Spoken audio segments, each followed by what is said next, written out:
Shalom, shalom peuple de Dieu, bienvenue à l'étude biblique à Overcomers Ministry Church. Nous sommes toujours dans la série The Game of Life et ce soir nous avons les éminents hommes de Dieu qui vont se présenter et je crois encore que nous aurons un temps merveilleux. Voilà. Shalom, je vous salue, je suis l'apôtre Guy, votre serviteur. Shalom, peuple de Dieu. Nous vous saluons dans le nom du Seigneur. Amen. Amen. Ben voilà, avant de commencer, Pasteur Moses, tu vas prier et nous allons démarrer. Père, nous te disons merci pour cette rencontre. Nous soumettons toutes choses à ton esprit. Prends le contrôle et que ton peuple, Seigneur, soit béni au nom de Jésus. Amen. Amen. Peuple de Dieu, ben écoutez, partagez le direct déjà et nous pouvons en tout cas vous dire que ce soir encore vous allez être richement bénis. Au fur et à mesure que nous avançons dans cette série, nous nous rendons compte que nous ne connaissons pas vraiment Dieu et qu'il y a du travail à faire. Mais il est important toujours d'apprendre. Et ce soir, en tout cas, nous voulons d'abord dire merci pour le message de dimanche, qui on ne fait que approfondir les choses. Nous étions dans The Game of Life, avec le texte de base qui est dans le livre de Jérémie, où on a touché, dimanche avant, on avait touché « Ne dis pas ça ». Et le dimanche, on a approfondi le « Ne dis pas ça ». Je ne sais pas si on doit dire ne dis pas ça ou encore ne pense pas ça ou en tout cas tout ce qu'on doit éviter. Tout ce qu'on doit éviter pour empêcher de voir Dieu à une certaine dimension. Donc déjà comme introduction, celui-même qui a prêché, qui nous a bénis, va donner une introduction et puis en même temps profiter pour déjà nous expliquer plus en détail parce que dimanche on ne peut pas poser de questions. Et c'est pour ça que nous sommes là les mercredis pour mieux comprendre, mieux asseoir les choses afin d'être plus efficace dans les choses de Dieu. Apostle. Voilà, merci Pasteur Landry. L'une des choses importantes sur laquelle il faut s'attarder, c'est que la vie avec Dieu obéit à certains principes. Et c'est un peu ça qui, si vous voulez, nous a motivés à parler un peu du game. Parce que chaque jeu obéit à certaines règles. Pour pouvoir gagner, il faut connaître comment le jeu se joue. Il faut connaître aussi les principes qui accompagnent ce jeu pour sortir victorieux. Donc lorsque vous ne connaissez pas les principes, vous ne connaissez pas les règles, vous perdez. Et c'est pour cela que lorsque Dieu parle avec Jérémie, on se rend compte que ça a l'air d'être une conversation qui est simple, mais c'est un verset qui est riche. Parce que c'est un verset qui, non seulement Dieu vient avec sa préoccupation, et l'homme aussi émet à Dieu sa préoccupation.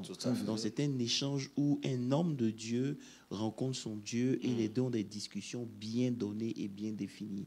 Et avec cela, au travers de ce test, on découvre maintenant d'autres questions qui nous, plus ou moins, nous tourmentent aussi lorsqu'il s'agit de Dieu, par exemple. Ça veut dire qu'on vit des réalités dont beaucoup de gens ignorent, mais qui en fait sont souvent la cause aussi de beaucoup de limitations dans nos vies.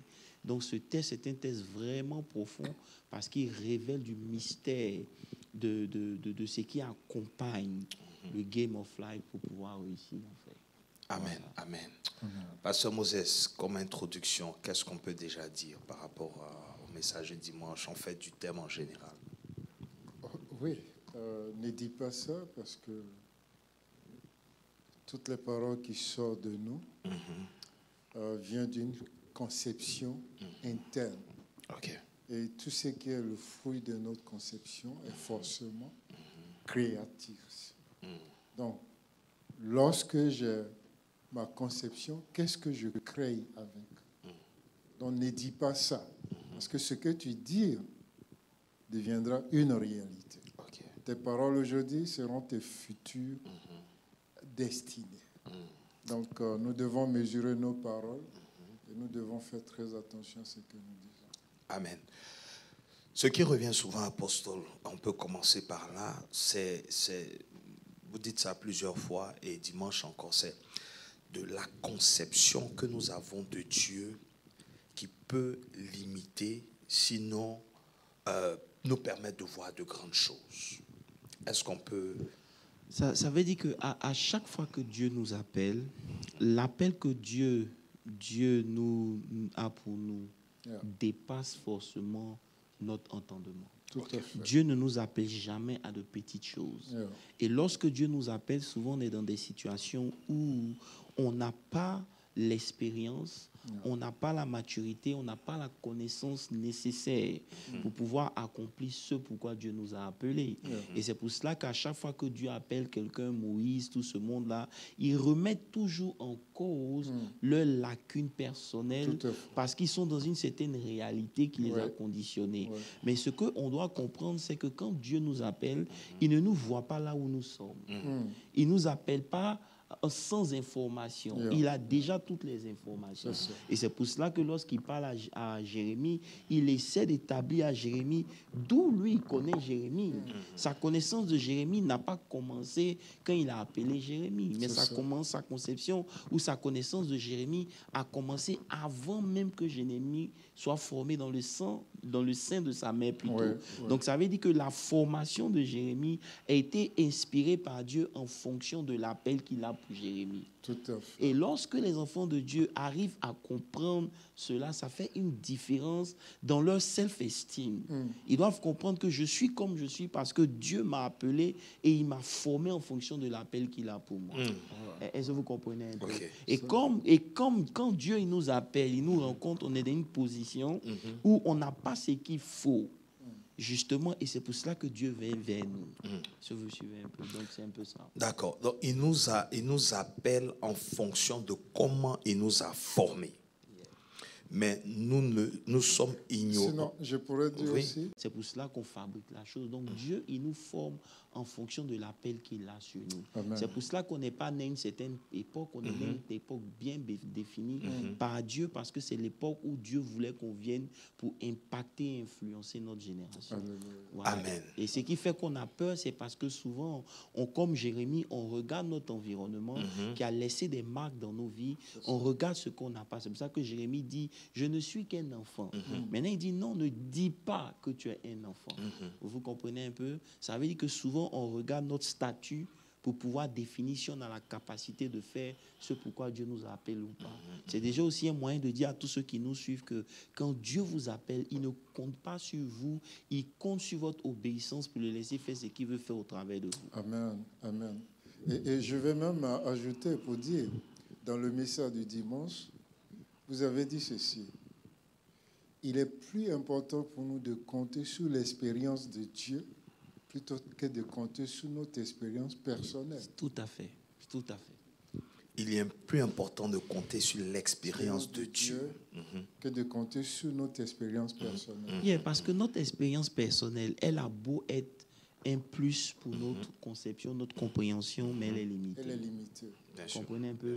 Notre expérience personnelle ne pourra jamais permettre de comprendre parfaitement Dieu, c'est impossible. Si vous comprenez un peu. Donc, arrivé à un certain moment, il faut seulement accepter l'appel que nous avons de Dieu, comprendre que Dieu ne se trompe pas dans ses choix. Exact. Dieu, quand il décide, il a toute l'information avant de commencer. Amen. Voilà, et c'est très important. Et c'est pour cela un peu qu'on a parlé de la plateforme sur laquelle chaque enfant de Dieu doit opérer. Yes. Lorsqu'on est en Christ, les choses anciennes sont passées. Voici, Alléluia. toutes choses sont devenues nouvelles. Donc, comprendre cette conception de Dieu qui ne fait favoritisme à personne, mais qui marche avec tout un chacun au même level, de façon naturelle, c'est une clé pour réussir le Game of Life. Je ne sais pas si vous pouvez revenir dessus ou bien on peut revenir dessus. C'est très important. Nous savons, par exemple, que dans l'Ancienne Alliance, il y avait des catégories de personnes. Quand nous prenons même l'érection du tabernacle dans le désert, n'importe qui ne se présente pas au parvis. Bien sûr. C'était interdit même aux femmes, y compris au temple de Salomon. Il y avait le parvis des femmes, et vous avez le parvis même des soi-disant croyants en Dieu, c'est-à-dire les païens convertis. Tout à fait. Vous avez les parvis. Donc, il y avait cette catégorie-là déjà, cette manière de se présenter devant Dieu. Okay. Et quand nous partons plus loin, la femme n'avait pas des paroles dans l'Ancien Testament. Okay. Et nous, quand nous arrivons au Nouveau Testament, qui a vu Jésus après sa résurrection? Ce sont les femmes. Okay. Et Paul pouvait dire, désormais, il n'y a plus d'hommes libres, il n'y a plus d'esclaves, il n'y a plus de femmes, il n'y a plus d'hommes. Nous sommes un devant Dieu. Amen. Donc, sur cette plateforme en Christ, où désormais, en tant qu'enfant de Dieu, nous n'avons plus d'excuses en quelque sorte. Oui, oui. En quelque sorte, nous n'avons plus d'excuses. Ça veut dire que toute personne qui a ce statut, qui a cette position de fils de Dieu, Oui. ne doit normalement pouvoir opérer à une certaine dimension. C'est-à-dire qu'il n'y a pas de limite, il n'y a pas d'excuse. Et c'est pour ça que ta mission même que tu reçois est forcément, même avant même d'arriver à Christ, la mission que tu reçois de Dieu est forcément toujours au-delà de ton entendement, de tes compétences, de ton potentiel et tout. Oui. Donc c'est pour ça que, bon, Jérémie se dit, je suis un enfant, je ne peux pas, considérant aussi la réalité, tradition, culture et tout ça. Maintenant, ce que j'aimerais toucher, parce qu'on a touché à un verset biblique qui, ma foi, c'est par là que l'apôtre a commencé dimanche, qui est Ecclésiaste 10, le verset 20. Ecclésiaste 10, verset 20, qui dit « Ne maudis pas le roi, même en pensée. Ne critique pas, bon, dans certaines versions, on dit les gens importants, ou voilà, les riches, même dans ta chambre. » Ok? J'aime pas trop cette version. Ne maudis pas le roi, même dans ta pensée, et ne maudis pas le riche dans la chambre où tu couches, car l'oiseau du ciel emporterait ta voix, l'animal ailé publierait tes paroles. Est-ce qu'on peut toucher à ça un peu, ou bien, voilà. Bon, c'est le centre même du message de dimanche. Ça veut dire que lorsque tu avais prêché, tu avais relevé l'importance de nos paroles. Tout à fait. Les paroles sont ce qui crée dans le monde spirituel. Yes. Les paroles ne sont pas des choses avec lesquelles on doit jouer. C'est pour ça que Jésus dit, par vos paroles, vous serez justifiés, ou vos paroles, vous serez condamnés. Ça veut dire que toutes les paroles que nous prononçons et qui sortent de notre bouche ne retournent pas dans notre passé. Non, non, non, non. Elles nous attendent dans le futur pour nous juger. Et c'est pour cela que l'importance de la parole est très importante pour un enfant de Dieu. Un enfant de Dieu ne peut pas parler anyhow. Il ne peut pas parler juste parce qu'il a envie de parler. Non. Ces paroles sont puissantes et ces paroles créent une certaine réalité. Et c'est dans ce contexte-là que maintenant, ici, quand vous lisez le texte, Salomon qui a découvert une clé, qui a découvert un mystère, il connaît les profondeurs de Dieu, il dit, ne maudis pas le roi, même dans ta pensée. Ça veut dire que ici tu es seul. Donc certainement tu n'ouvres pas la bouche pour parler. Tout à fait. Parce que il n'est pas en train de parler à quelqu'un. Tu comprends un peu, tu es seul. Donc il est en train de révéler ici quelque chose que nous tous nous faisons sans même s'en rendre compte. Exactement. Et c'est pour cela que dimanche on a dit on peut décider de jeûner, ne pas manger, ne pas boire, mais il est impossible pour un être vivant de ne pas parler ou de réfléchir ou de penser. Tu ne peux pas. De façon consciente ou inconsciente, on a des conversations internes. Même lorsqu'on ne parle pas aux hommes. Même quand on ne parle pas aux hommes, on a des conversations internes. Et le cours, les directions que nous, les décisions que nous prenons, en moyenne à 95% sont basées sur les directions, les conversations internes qu'on a. Comprenez un peu, c'est un peu ça. Donc ce texte déjà qu'on voit, il dit même dans ta pensée, parce que tu peux te dire non que je n'ai pas dit à haute voix, justement. Mais il faut comprendre que ta pensée ou les conversations internes que tu as sont des conversations qui retentissent dans le monde spirituel. Voilà, et c'est un peu ça pour commencer un peu quoi, Waouh. Ne maudis pas le roi, même dans ta pensée, ne maudis pas le riche dans la chambre où tu couches. Car l'oiseau du ciel, oui, tu voulais ajouter quelque chose? Non, vas-y. car l'oiseau du ciel emporterait ta voix. Pasteur Moses. Bon, c'était très bien expliqué, je n'ai rien à ajouter. Sauf que, bon, je dirais que Dieu nous donne l'esprit de l'entendement, hein, et surtout, comme l'a dit Salomon lui-même, understanding mind. Tout à fait. Mais en fait, vous voyez, la dernière partie, l'animal, elle publierait tes paroles. Ça veut dire que, comme on l'a dit, ça veut dire que tes pensées sont des paroles. On voit un peu. Ça veut dire que, en fait, les pensées sont l'image, sont les paroles du mind. Est-ce que vous comprenez? Parce qu'il dit que tu parles en fonction des pensées que tu as. Tu parles en fonction de ce qui se passe dans ta tête. C'est de l'abondance du cœur que la bouche parle. Donc tes paroles ne vont que refléter ce qui est abondant en toi. Et c'est pour cela que même si on ne peut pas contrôler le fait qu'on ne peut pas s'empêcher de parler, tout ce qu'on peut faire, c'est de contrôler la nature et la direction de nos conversations internes. C'est ici, là, maintenant, qu'on prend conscience que ce qui se passe dans ma vie n'est que le résultat de ce qui se passe à l'intérieur. Vous comprenez un peu?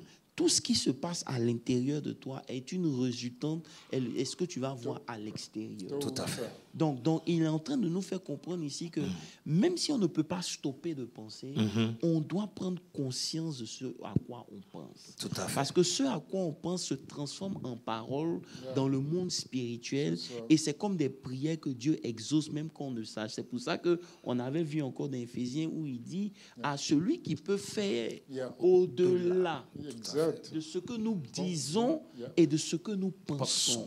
Et là, c'est Éphésiens 3, verset 20, c'est une clé cruciale pour la vie chrétienne.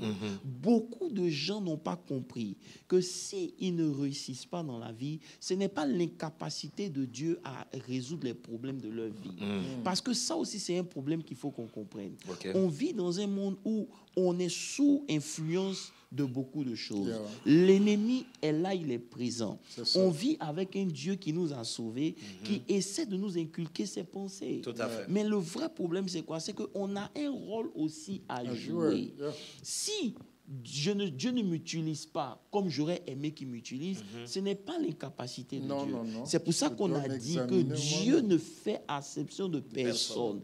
Il n'a pas de favori. Il n'y a pas une race spéciale que Dieu a choisie. Comme avant dans l'Ancien Testament, il avait pris la tribu des Lévites parce que c'est les seuls qui n'ont pas adoré le veau d'or. Sinon, en temps normal, Dieu avait déjà voulu que tout le monde s'approche de lui. Mais à cause de l'état de leur cœur, Dieu avait choisi une tribu. Maintenant, le voile est déchiré. Ça veut dire que sur la plateforme de Christ, tu peux devenir tout ce que tu veux devenir.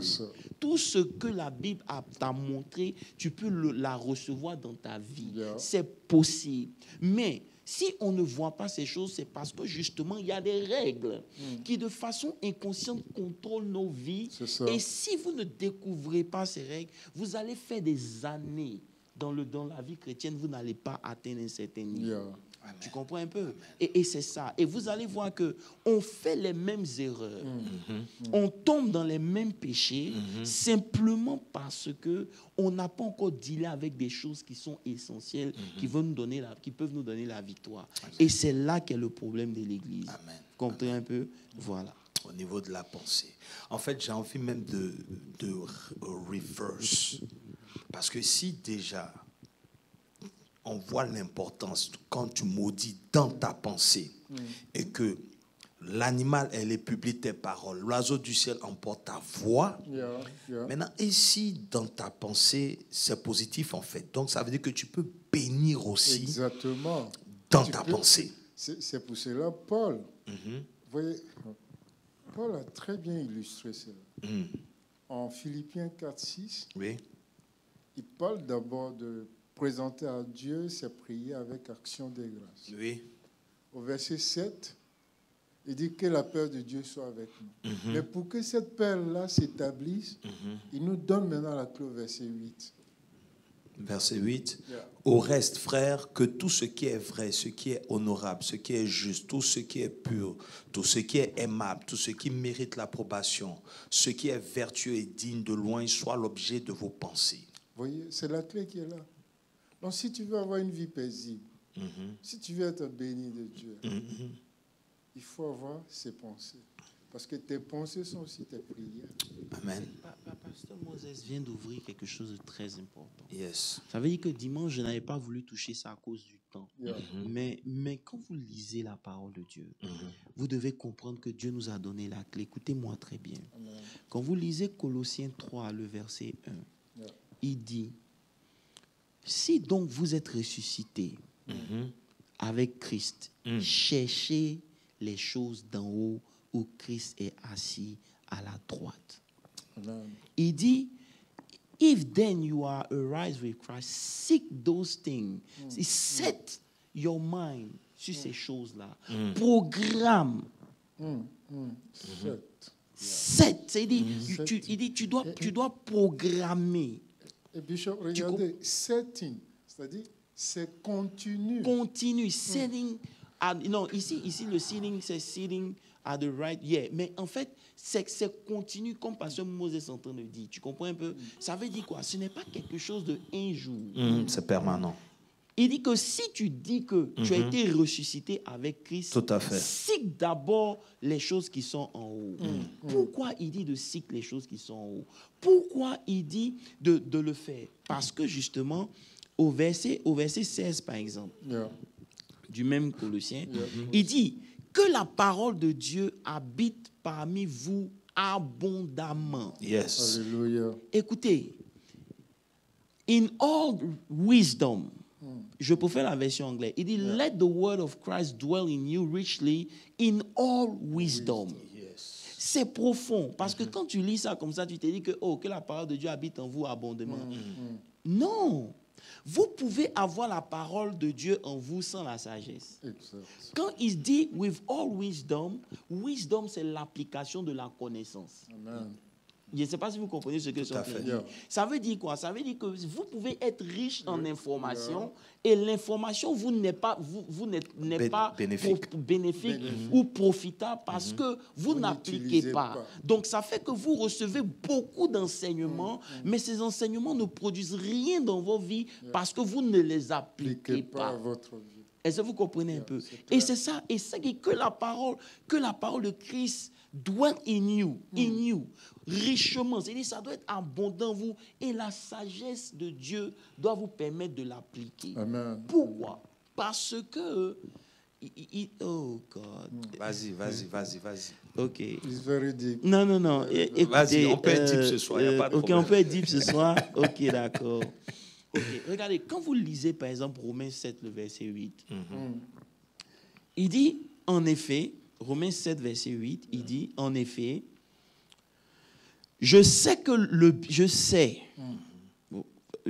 ou 18 plutôt, il dit, en effet, je sais que le bien n'habite pas en moi, c'est-à-dire dans ma propre nature. J'ai la volonté de faire le bien, mais je ne parviens pas à l'accomplir. Qui parle ici? Paul. C'est l'apôtre Paul. Paul parle ici. Quand Paul parle ici, il a rencontré Christ ou pas? Il a rencontré Christ. Il a déjà rencontré Christ. La lumière est lui. Il a une rencontre personnelle avec Dieu. Tout à fait. Il a atteint une dimension de révélation. Maintenant, c'est Paul qui nous enseigne. Ce n'est pas un nouveau converti. Ce n'est pas un bébé chrétien. C'est un homme de Dieu accompli qui dit qu'en effet, je sais que le bien n'habite pas en moi. Est-ce que vous comprenez ce que je suis en train de dire? Il est en train de nous parler de quelque chose. Il fait allusion ici à sa chair. Tout à fait. Il dit que dans sa chair, là, parce que beaucoup de gens pensent que la chair a deux volets. Quand on parle de la chair, il y a deux volets concernant la chair. Il y a le volet du péché. Comprenez un peu. C'est tous ceux qui sont nés, David a dit, d'Adam, ils sont conçus dans le péché. Tout à fait. Même quand ils n'ont rien fait, même s'ils sont bons, ils sont gentils, ils sont dans le péché. Et cette nature pécheresse est une voie que le diable va utiliser pour les condamner. Pour être délivré de cette nature, il faut donner sa vie à Christ. Voilà. Donc, quand on parle de la chair, il y a d'abord cette nature adamique en nous, que le salut vient, comme on appelle ça, vient nous délivrer. Est-ce que vous comprenez? On est né dans le péché. Vous pouvez avoir l'éducation, vous pouvez avoir de l'argent, vous pouvez être le premier dans tous les États-Unis. Si vous n'avez pas Christ, votre nature est pécheresse. Tout à fait. Votre chair va vous dominer. C'est là où vous êtes pécheur, de nature. Voilà, de nature. Vous autorisez le diable à agir dans vos vies. Maintenant, lorsque vous avez donné votre vie en Christ, cette nature-là, elle est mise comme... C'est pas comme elle a totalement disparu, mais elle n'a plus le poids qu'elle avait. Justement. De vous dominer. Et cette ancienne nature, cette ancienne nature qu'on appelle aussi la chair, puisque la chair opère à deux niveaux. Au niveau de la nature naturelle, adamique et tout. Maintenant, ça opère aussi au niveau de notre mindset. Est-ce que vous comprenez un peu? Parce que celui qui n'est pas régénéré, qui n'a pas renouvelé son intelligence, cette nature, l'ancien homme, la manière de penser, parce que la chair, c'est pas seulement le péché, c'est une manière de penser, une manière de parler et d'agir qui va contre Dieu. Tout à fait. Quand on dit la chair, là, ce n'est pas une question d'impudicité, ni d'adultère ou de vol, de mensonge seulement. Non. Ça, c'est la première partie du signe que le sang de Jésus à la croix est venu attirer. Maintenant, la chair, maintenant, a un deuxième level. Et c'est là où l'ennemi attend beaucoup d'enfants de Dieu. Parce qu'ils ne comprennent pas que la chair aussi a une manière de penser, une manière de parler et une manière de faire. Donc, et cette manière de faire est contraire à la manière de l'esprit. Donc, lorsque un chrétien qui a prié des heures, mais pense ou dit des choses qui sont contraires à l'esprit de Dieu, il est charnel. Voilà. Ça veut dire qu'il n'a pas encore maîtrisé. C'est de ça que parle Romain dans Galates, en fait. Donc, la chair a des désirs contraires. Justement. Donc, ça veut dire quoi? Oh, tu as touché même un point très important. Il dit que dans Galates 5, le verset 17, il dit, voici donc, je dis, marchez par l'esprit. Il n'a pas dit recevez l'esprit. Non. Ici, là, toute l'onction d'huile, des barriques d'onction d'huile ne peut pas vous sauver. Il dit marcher par l'esprit. Ça veut dire quoi? Tu vas rencontrer en toi ta chair qui va combattre l'esprit, qui va combattre la parole de Dieu. C'est-à-dire, quand tu seras calme là, les conversations que tu auras, c'est des conversations qui vont aller contre ce que Dieu a dit. Ça, c'est en toi. C'est l'ancien homme, c'est l'ancienne nature. Tu ne vas faire aucun effort, elle va ressurgir. Toujours. Est-ce que tu comprends un peu? Et quand elle va ressurgir, tu dois maintenant marcher par l'esprit.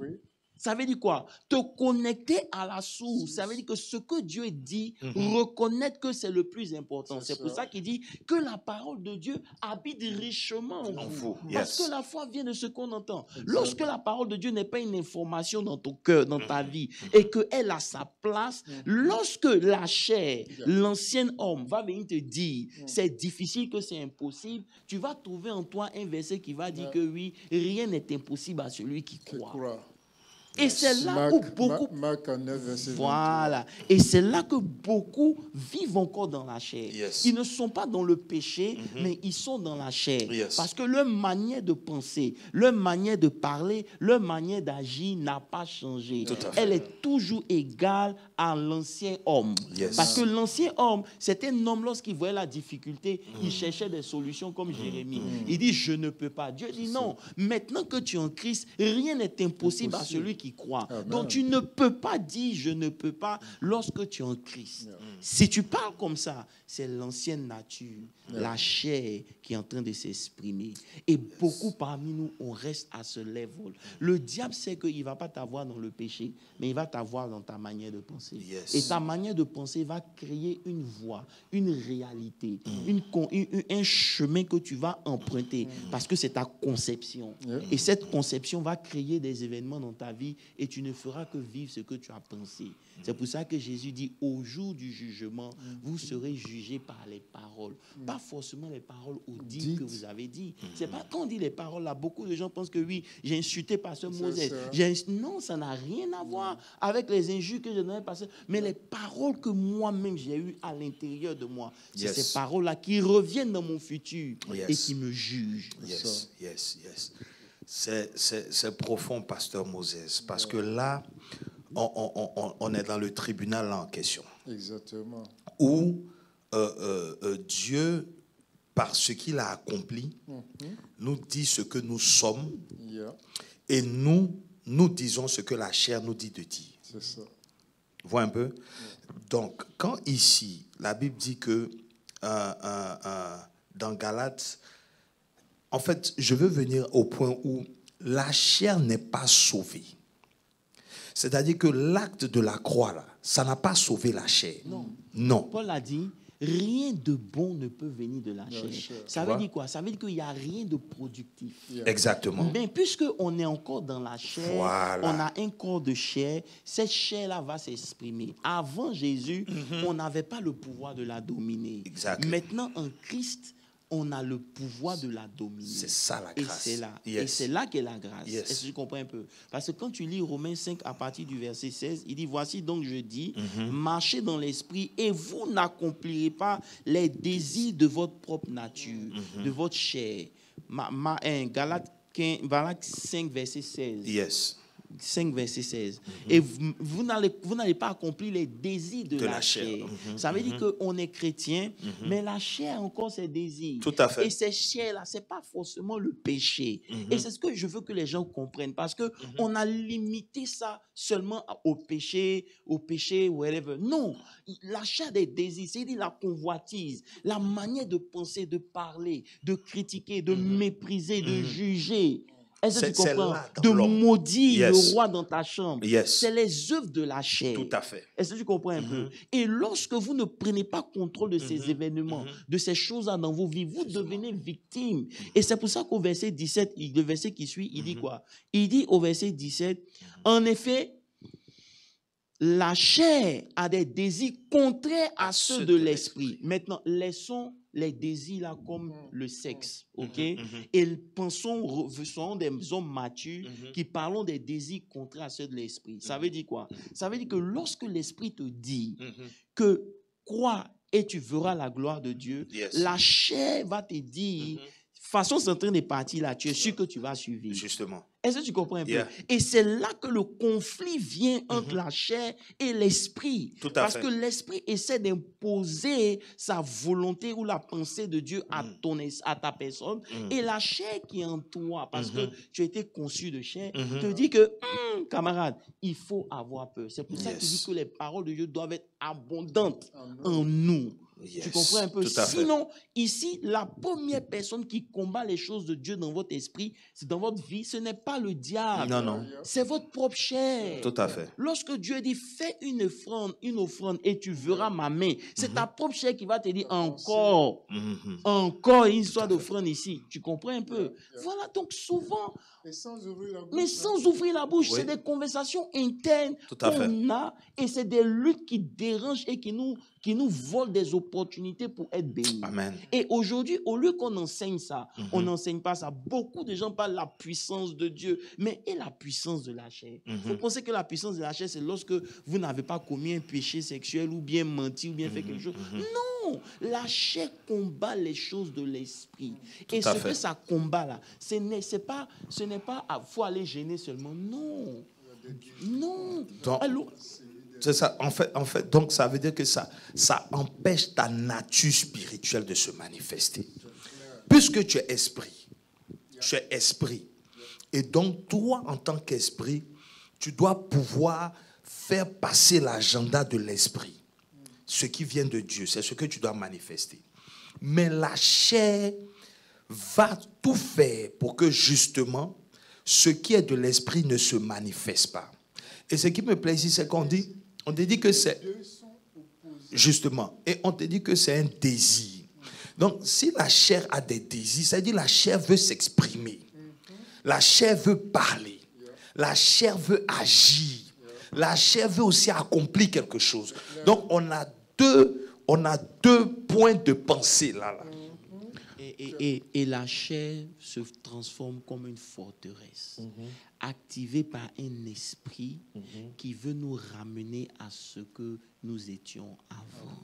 Et cette forteresse charnelle-là, si vous ne l'avez pas brisée comme les murailles de Jéricho, il vous sera impossible de rentrer. C'est pour ça que tout le temps, on a dit, Dieu n'a pas eu de problème à dealer avec les ennemis en Égypte. Dieu n'a pas eu le problème de tuer même Pharaon, de détruire le diable. Mais le problème de Dieu, c'était comment emmener leur esprit à comprendre et à accepter que Dieu était avec eux. C'est la chose la plus difficile.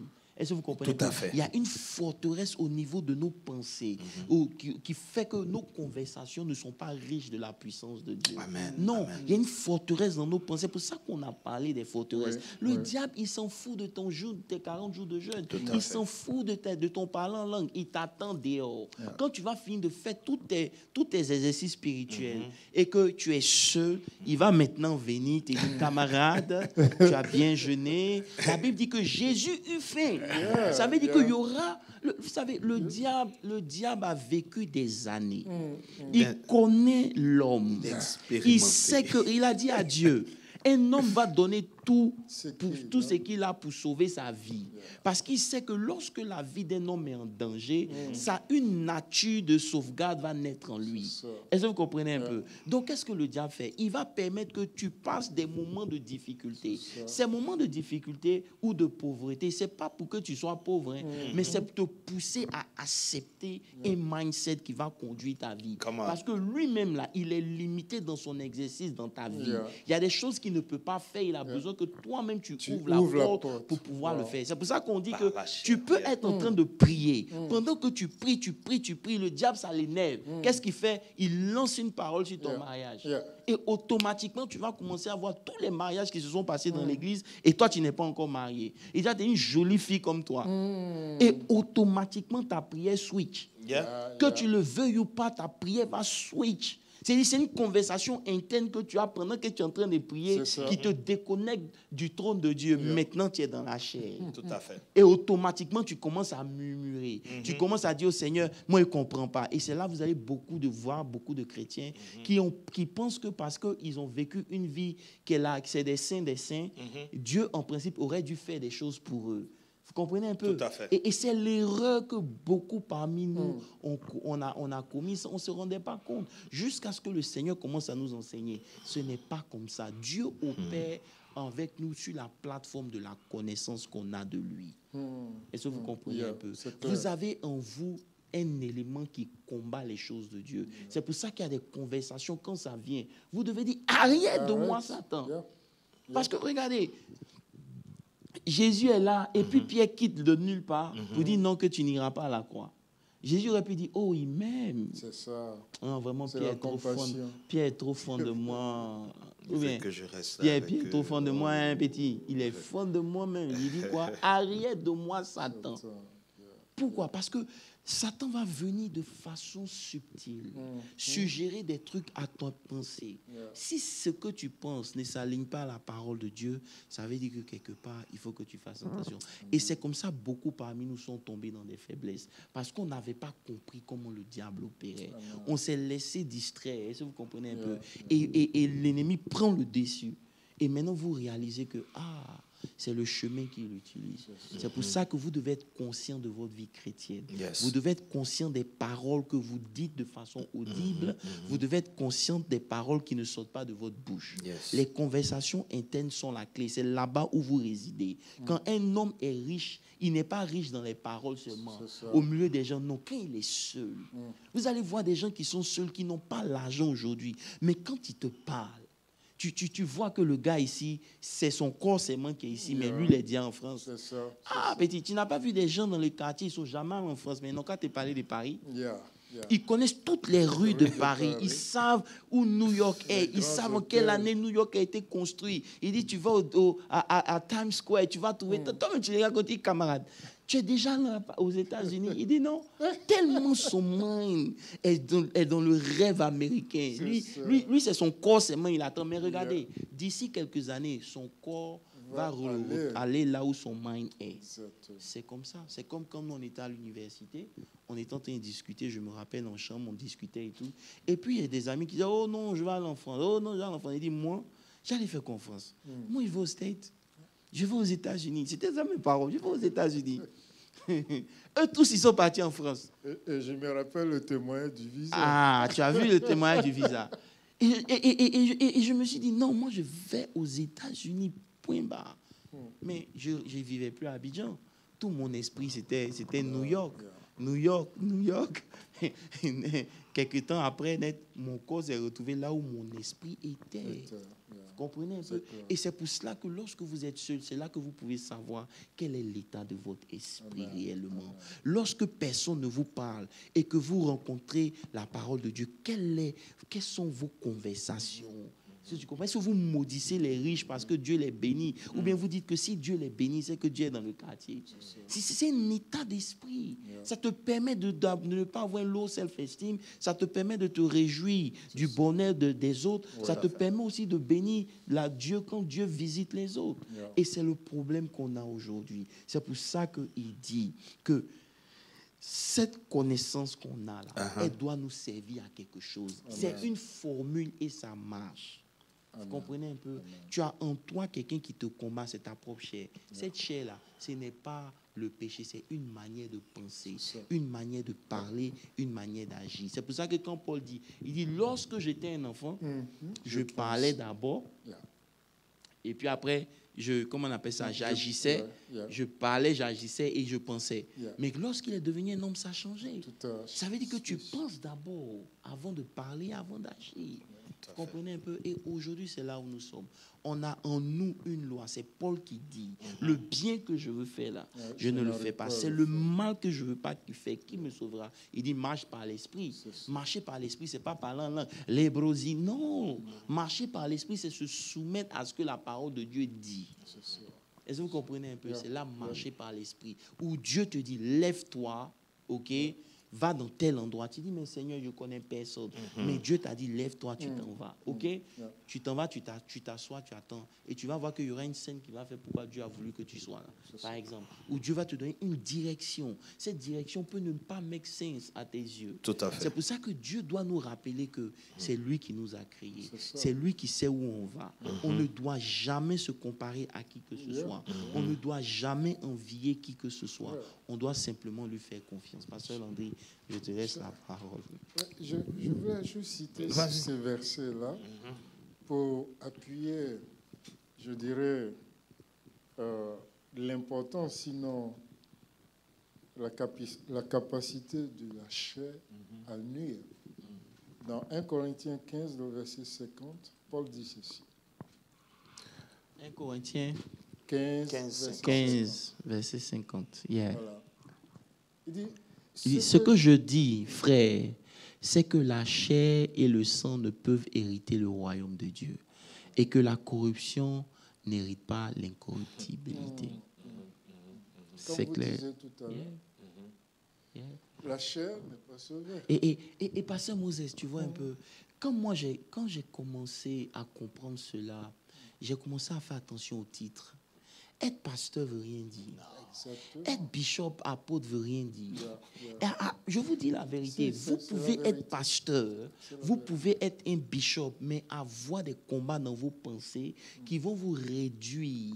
Et vous n'allez pas atteindre un but quelque part si vous ne comprenez pas comment ça fonctionne. Ça, c'est la deuxième partie du message. Une vie sans objectif. Voilà, c'est ça. Une vie, c'est ça. Ça veut dire que quand vous ne comprenez pas ça, on ne va pas toucher ça ce soir. Non, on va pas toucher ça. On va pas toucher ça. Mais juste pour dire quoi, ça veut dire que lorsque Pasteur Moses, vous ne comprenez pas comment vos pensées fonctionnent, vous allez croire que c'est votre titre qui va apporter les choses. Le titre n'apporte rien. Pour marcher avec Dieu, on est tous neutres. Et pourquoi il y a des gens qui ont marqué Dieu à cause de ce qu'ils ont accepté, comment Dieu travaillait.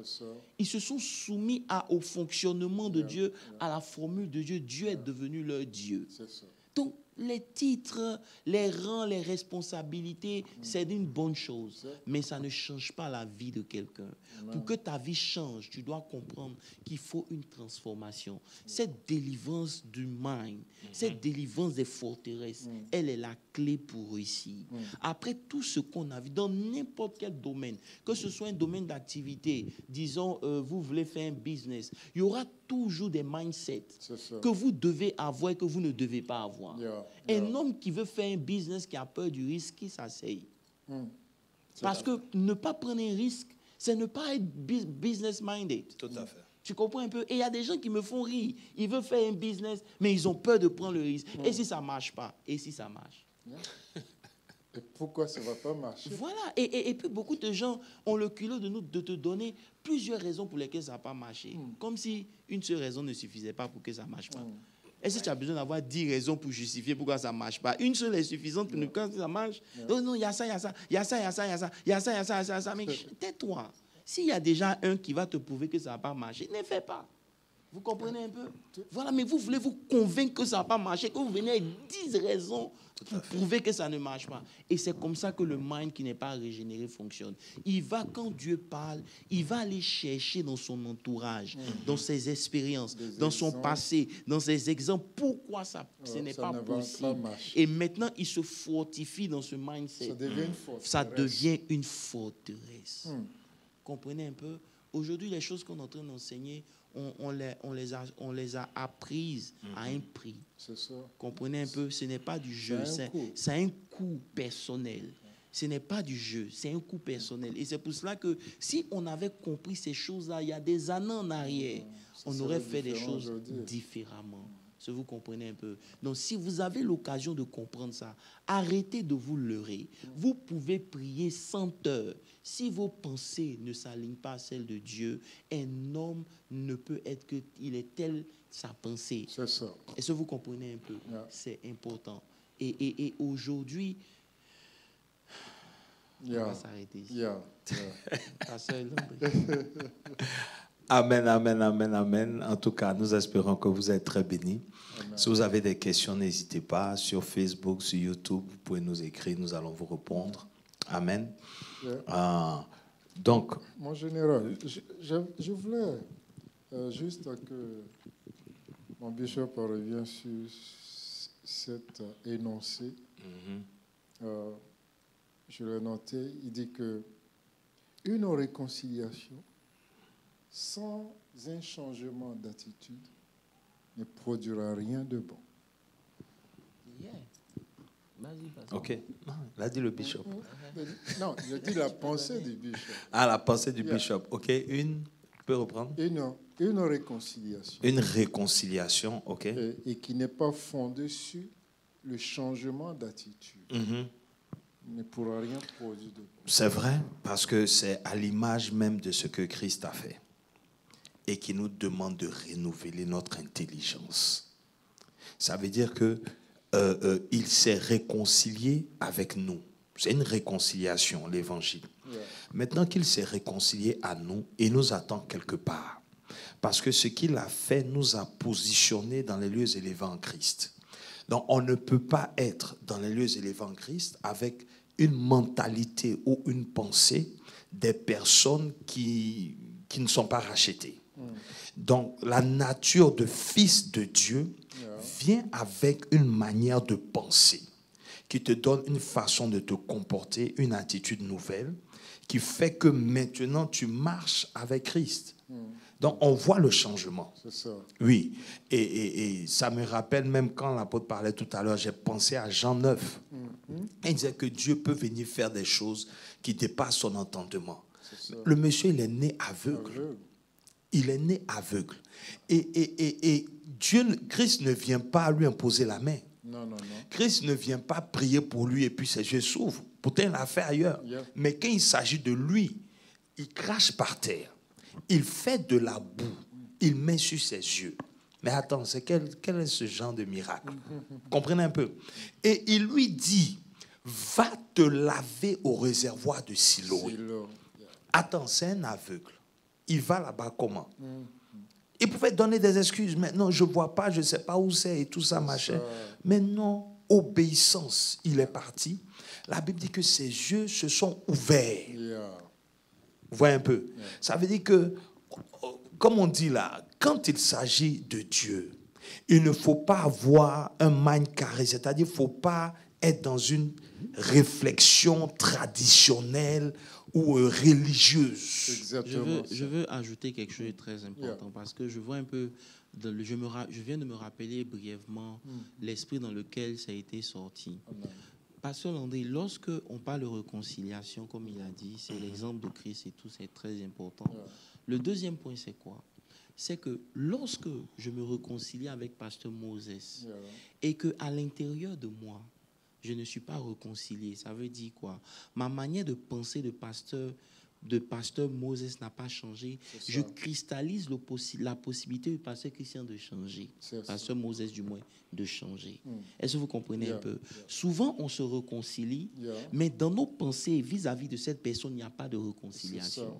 Ça veut dire quoi? On a des conversations internes concernant cette personne avec qui on vient de se réconcilier. Et on ne comprend pas. Maintenant qu'on a compris le mystère des conversations internes, on se dit quoi? Si on veut qu'une situation change, si tu veux qu'un homme ou une femme change, tu n'as pas à parler tout le temps. Fais attention à comment tu penses. J'ai donné l'exemple, par exemple, de cette sœur qui avait des problèmes avec son boss tout le temps. Elle ne comprenait pas pourquoi le gars et elle avaient toujours clash. Mais en réalité, c'est que quand elle quitte le bureau du gars, quand elle va s'asseoir seule, elle ne fait que maudire le gars dans sa pensée. Elle commence à le curse. Donc, elle a des palabres avec lui dans le monde spirituel. Et il reproduit exactement parce qu'elle insulte, genre, excusez-moi du thème, c'est un salaud, c'est un ceci, c'est un cela. Mais attends, l'oiseau, elle est. Il prendra tes paroles et tu vas manger de ce fruit-là. C'est pour ça que la Bible dit que la vie et la mort sont au pouvoir de la langue. Si tu veux en manger les fruits, fais attention à ce que tu dis. Maintenant, on se rend compte que ce n'est pas seulement ce qui sort de ta bouche qui a le pouvoir, mais c'est ce que tu penses aussi qui a le pouvoir. Donc, tu dois faire attention. Donc, quand elle a commencé, elle a fait ça, arrivé à un certain moment, elle a dit, tu sais quoi, je ne vais plus jamais émettre des pensées négatives à son endroit. En l'espace de quelque temps, l'attitude du monsieur a changé. Ça veut dire que souvent, là, on est en train de prier même pour des sujets. Et notre attitude intérieure, les conversations intérieures qu'on a, ne font que barricader le ciel au-dessus de nos sujets de prière. Ça fait que rien ne va. Parce que ce n'est pas à l'apparence que Dieu juge, mais c'est à l'intérieur. Comprenez un peu? Donc, toute vraie réconciliation, elle commence d'abord par s'entendre, mais elle commence aussi par accorder, changer ta manière de penser vis-à-vis de cette personne. Si vous voulez que le comportement de cette personne change à votre avis, faites attention des pensées que vous émettez en direction de cette personne. Parce que c'est ces pensées-là que cet homme va reproduire dans sa relation avec vous. Et c'est pour cela qu'on voit beaucoup de gens, oh, priez pour mon mari, priez pour mon mari, priez pour ma femme. Mais lorsqu'ils sont sur imbécile, chien, elle le traite de tous les noms dans sa pensée. Un salaud comme ça, tu comprends un peu? Mais attends, tu as fini de penser comme ça. C'est ce que l'oiseau ailé va prendre. C'est ça. Tu comprends un peu? Et c'est ce qui devient ta réalité. Et on entend des gens qui, depuis là, on prie pour lui, il ne change pas. Non, c'est pas ça. Depuis là, il ne change pas parce que toi, ta pensée toward lui n'a pas changé. C'est ça. C'est clair. C'est ça. Ça, c'est bien dit. That's very powerful. J'ai envie de dire même que, tu vois, quand tu as le mind renouvelé, en fait, au lieu de penser, tu prends ça même pour un sujet de prière pour la personne. C'est clair. Vois un peu. Donc, au lieu de t'asseoir en train de méditer négativement contre la personne, tu pries pour la personne.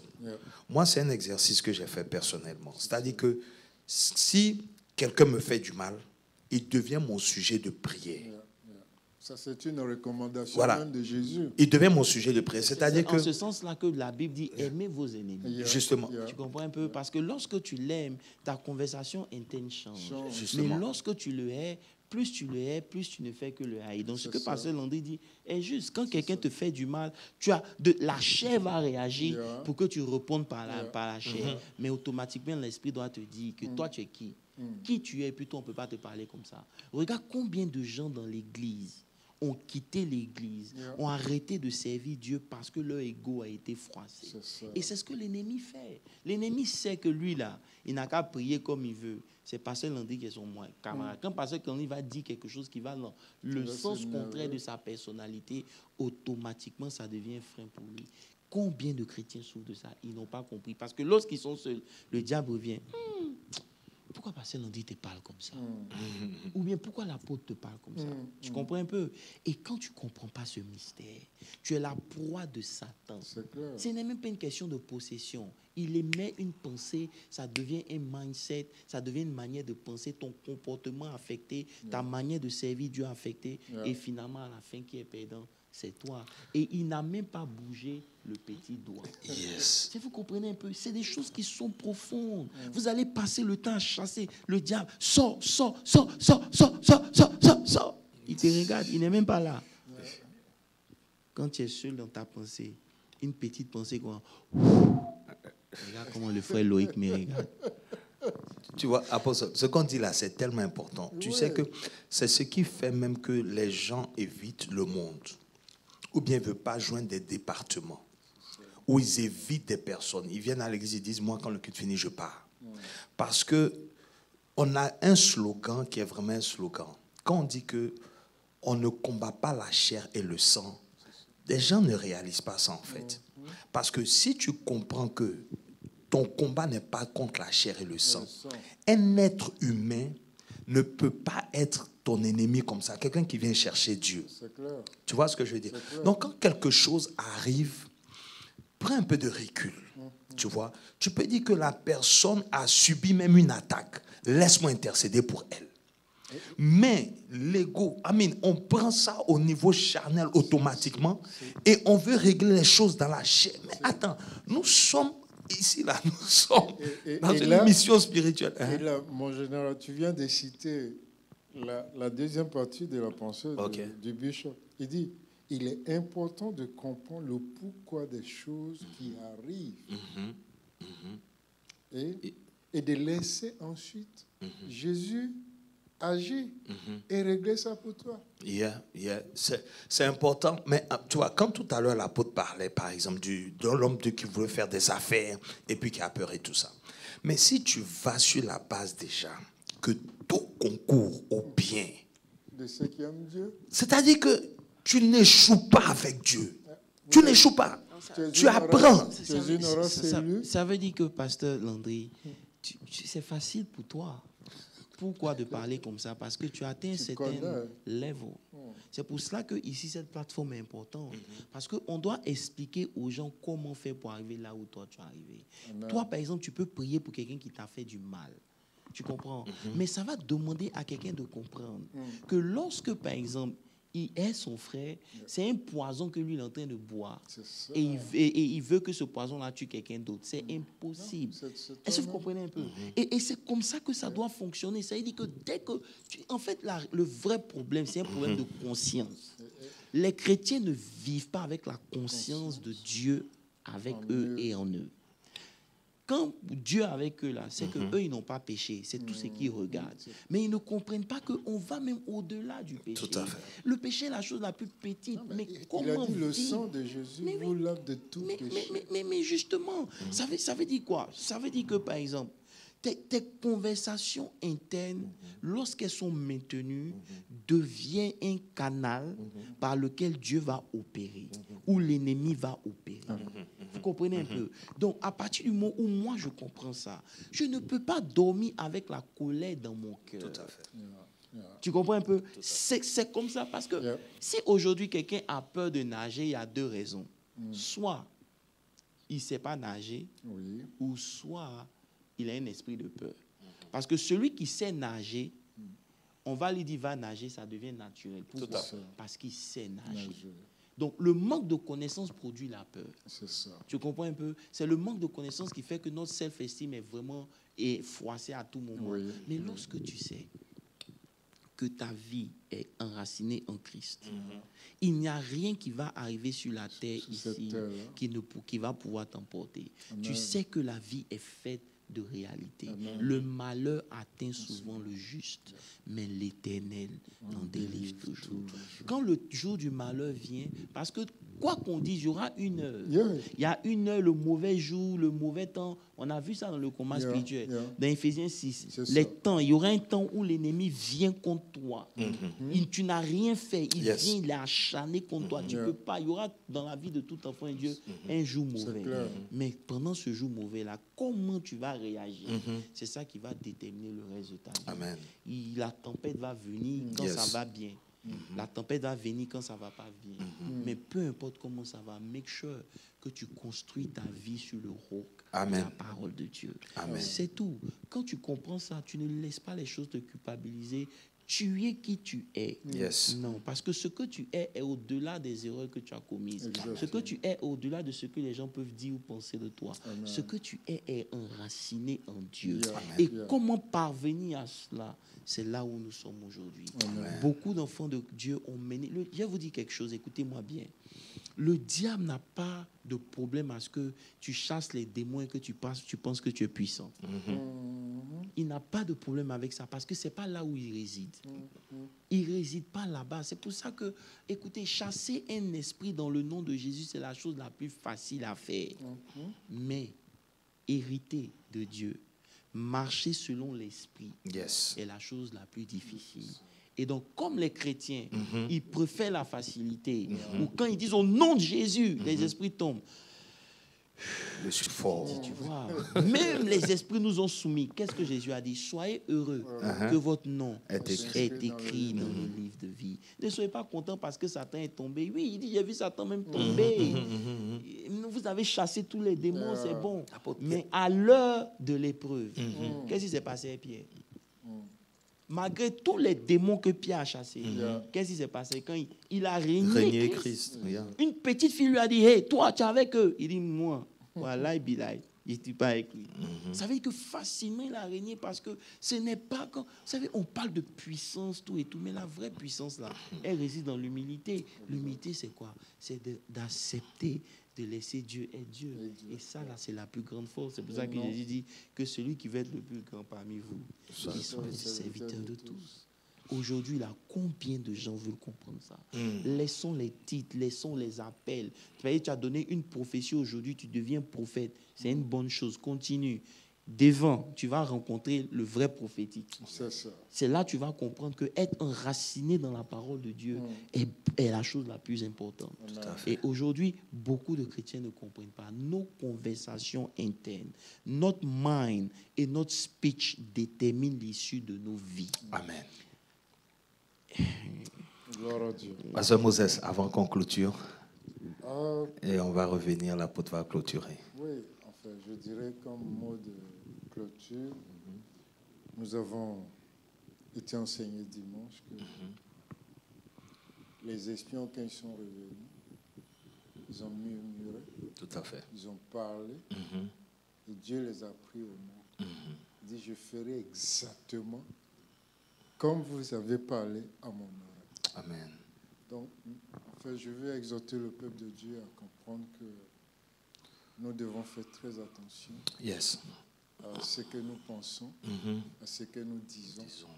Parce que par nos pensées et nos paroles, nous sommes en train de construire notre futur. Tout à fait. Que Dieu nous sauve. Amen. Amen. Comme dit l'apôtre, nous sommes le résultat de nos paroles. Et de nos Ouais, pensées. Et de nos pensées. Avant de donner la parole à l'apôtre, en fait, ce que j'ai remarqué, c'est que quand nous venons, peut-être que les gens ne savent pas, mais croyez-moi, ce ne sont pas des scénarios qu'on prévoit. Quand on commence l'étude, Dieu nous oriente à sa manière. Par son esprit. C'est quelque chose que j'ai noté en tout cas. Quand on vient, on n'a pas de... Je vais dire, c'est pas religieux. Voilà. On a une idée, mais croyez-moi, donc je sais que quelqu'un est béni ce soir. Amen. Ça, j'en suis convaincu. Amen. Parce que vraiment, l'Esprit nous conduit dans le déroulé même de l'étude. Et ensuite, l'apôtre a touché quelque chose où il a dit les démons. Yeah. C'est le b.a.-ba même, quand il a dit, voici les signes qui accompagneront ceux qui auront cru en mon nom. Première chose, ils chasseront les démons. Yeah. C'est la première chose. Et la Bible dit que c'est ceux qui sont conduits par l'Esprit qui sont fils de Dieu. Vraiment, c'est ma prière pour tout un chacun, conduit par l'Esprit. Apôtre, peux-tu vraiment, en tout cas, je suis content de... Comme tu l'as dit, hein, on n'est même pas revenu sur tout le message de dimanche, simplement parce que lorsqu'on commence, on laisse Dieu vouloir nous conduire. Vous devez comprendre que tout ce que vous voulez dans la vie, si vous ne l'avez pas entendu à l'intérieur de vous, si vous ne l'avez pas vu, ça ne va jamais se réaliser. C'est pour cela que tout commence d'abord par vous-même. Si vous lisez par exemple ici, Éphésiens 4, le verset 22, il dit, à vous, lisons le verset 21 d'abord, il dit, si du moins vous l'avez entendu, et si, conformément à la vérité qui est en Christ, c'est en lui que vous avez instruit à vous dépouiller, dépouillez-vous de l'homme, à vous dépouiller à l'égard de votre vie passée, du vieil homme qui se corrompt par les convoitises trompeuses. Verset 23. À être renouvelé dans l'esprit de votre mind. Être renouvelé dans l'esprit de votre intelligence, de votre mind, parce que c'est là-bas que l'ennemi a mis sa main. C'est par le mind qu'un homme réussit ou il échoue. C'est pour cela que vous voyez des gens qui n'ont pas Christ, mais parce que leur mind s'est débarrassé de toute forme d'opposition et de blocage, ils arrivent à arriver à des grandeurs, parce que même avant ça, Dieu nous a créés selon son image. L'homme a le potentiel de pouvoir réaliser beaucoup de choses. Et c'est le mind qui est la clé. Vous devez porter le nouvel homme. Porter le nouvel homme, ce n'est pas un manteau qu'on porte le dimanche. Non, le nouvel homme, là, c'est la manière de penser, d'agir, de parler, de réfléchir. C'est ça le nouvel homme. Tant que vous n'avez pas porté ce nouvel homme, vous serez victime de votre temps, victime des circonstances, victime des démons, victime de l'ennemi. Vous devez porter. En vous, il y a forcément quelqu'un qui va combattre cette décision que vous avez prise de marcher avec Dieu. Vous devez le résister. Ça n'a rien à voir avec le diable, ça n'a rien à voir avec les sorciers, non. C'est la chair. Elle va combattre l'œuvre de l'esprit dans vos vies. Lorsque vous comprenez ça, vous élevez vos conversations. Vous devenez conscient des paroles qui sortent de vos bouches. Vous devenez conscient des paroles qui ne sortent pas. Vous devenez conscient des paroles qui ne sortent pas de votre bouche non plus. Vous veillez. Lorsque vous êtes seul, quelle est la pensée qui domine vos vies? La pauvreté, ce n'est pas que tu ne travailles pas, c'est la manière de penser qui attire l'esprit de pauvreté. C'est un état d'esprit, c'est une mentalité. Vous pouvez prier, chasser l'esprit de pauvreté, mais si vous ne changez pas votre manière de penser, l'esprit va toujours revenir. C'est une forteresse, vous devez vous en débarrasser.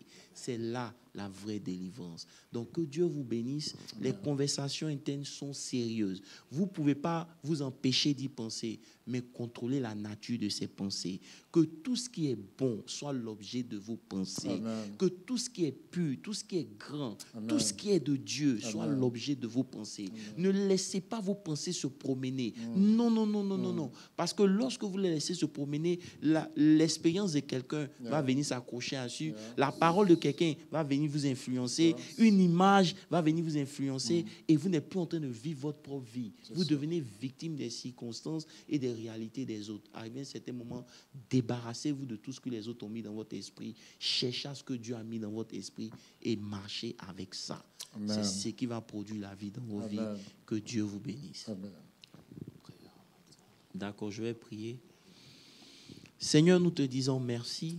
Merci pour ta parole. Éternel des armées, on nous avait croire qu'avec le temps, les choses changent. C'est peut-être vrai dans le naturel, mais spirituellement, c'est la révélation de ta parole qui apporte le changement. C'est pour cela que, Père, je prie que tous ceux qui nous ont suivis de près comme de loin, qui ont pris le temps d'écouter, Seigneur mon Dieu, mon roi, que la révélation, Seigneur, illumine leur esprit, afin que, Seigneur, là où ils sont, Père, qu'il y ait un changement qui se produise. Père, que les conversations internes qu'on a soient des conversations qui donnent la priorité à l'Esprit de Dieu, d'imposer le règne règne de Dieu. Tu dis que ta volonté soit faite comme elle est au ciel, qu'elle soit faite sur la terre. Seigneur, nous prions que notre terre, notre vie, notre destinée reçoivent ta volonté et que notre mind accepte cette volonté même quand elle s'élève au-dessus de nos capacités et compétences personnelles. Parce que par Christ, on peut tout. Par celui qui nous fortifie. Seigneur, visite tes enfants à leur niveau personnel. Bénis-les et renouvelle les forces de tout un chacun. Nous te disons merci, nous te bénissons. Dans le nom de Jésus-Christ de Nazareth, j'ai prié. Amen. Amen. Amen.